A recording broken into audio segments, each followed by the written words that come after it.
Hello everybody, Shannon with the Fellowship Music and Arts Academy. Today we're going to be going over my level 1 circle of fifths exercises so you can master all 12 major chords in root position at the piano. We start with the C chord. Now the key to this sequence of exercises is that you learn to go up a fourth and down a fifth. Alright, as you go through these, we're going to alternate up a fourth, down a fifth, just like this. And I'll walk you through this whole thing. So right now I'm not even looking at my hand because I can kind of use my fingers to move through the circle. Now we go backwards or counterclockwise around the circle of fifths.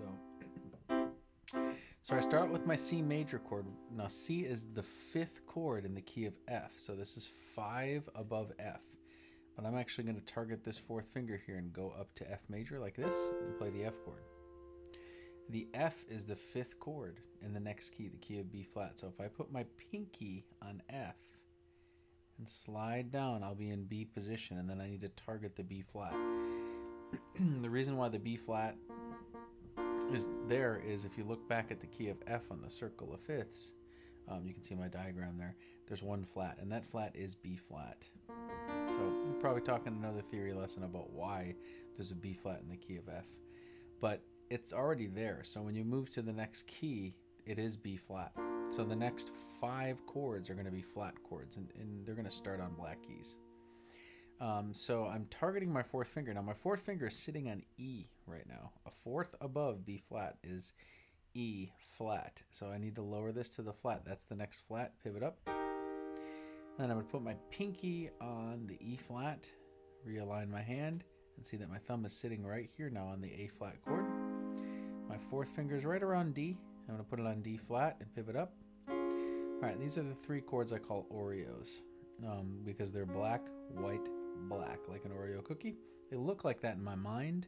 They look like that on the piano. They don't taste like that, but they look like that. So let's go over those again. I'm going to go back to E flat.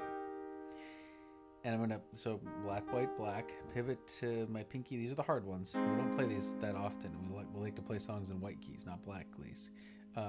Black keys because they have more accidental. So here's the A flat Oreo, and then my fourth finger's on D flat Oreo. So you always get these 3 Oreo-shaped chords in a row. We'll see this when we do the minor chords as well.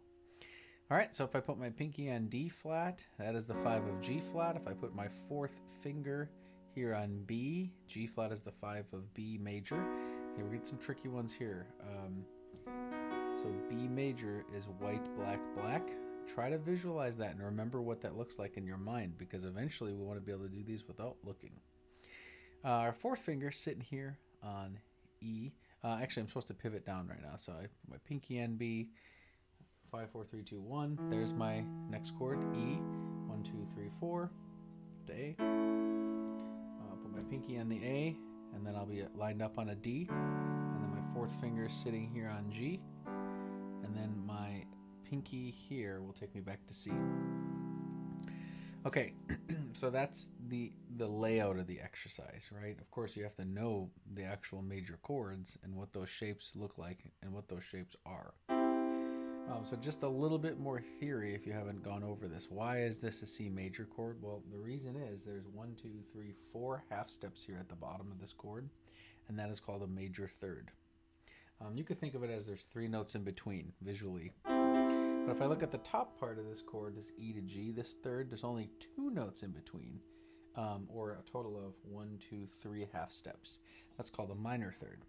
So we have a major third and a minor third. Now that is how you make a major chord. And as I go to every single one of these, you'll see 3 notes in between and only 2 notes in between. If I go to B flat, 1, 2, 3 notes in between and only 2 notes in between. So as we check every one of these shapes, it won't sound right unless you have a major on the bottom and a minor on top. It's called major, minor. Major third, minor third. There's the little theory lesson of the day built in.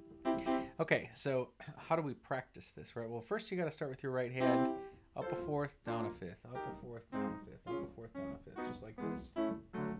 All right, and it's a good exercise each day to try this with only your right hand to see if you can find the next chord, what it looks like, and play it without looking at your hand. So keep your eyes on the circle of fifths. Why do we want to memorize the circle of fifths backwards? from a music theory standpoint, chords normally move in fourths or fifths. They normally move the most popular cadence in Western harmony that comes from classical music is 5-1 or 5-7-1. It's called the authentic cadence. So if we practice our chords in this sequence, not only will we know all 12 major chords so we can sing and play anything we want or play in a band and be really comfortable with even, B flat and E flat and A flat chords and stuff, we will kind of be practicing the theory that we maybe eventually all hope to better understand as we, take music lessons or piano lessons. So we'll also notice that in almost every single song that exists, there's going to be some move of C to F, like that. So it's just a good layout for doing exercises. I'm gonna have a whole book of these. This is level 1. All right. So after you're able to kind of map your way through this, up a fourth, down a fifth. By the way, a fifth is a fourth, and a fourth is a fifth. So when I play C to G, that's a fifth, but if I flip it over, C to G this way, it's a fourth. So that's why we're able to alternate fourths and fifths and still find the notes. So I could start by pivoting down 5 and get to the F, or I could start by going up 4 and get to the F. So it really doesn't matter which way you go.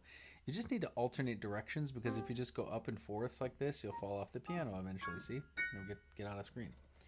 Or always down in fifths, the same thing. So we just have to alternate. Target your fourth finger, pivot down. We already went over that. Okay. Next, always do everything to a beat. All right, so be accountable to give yourself 4 beats before you move.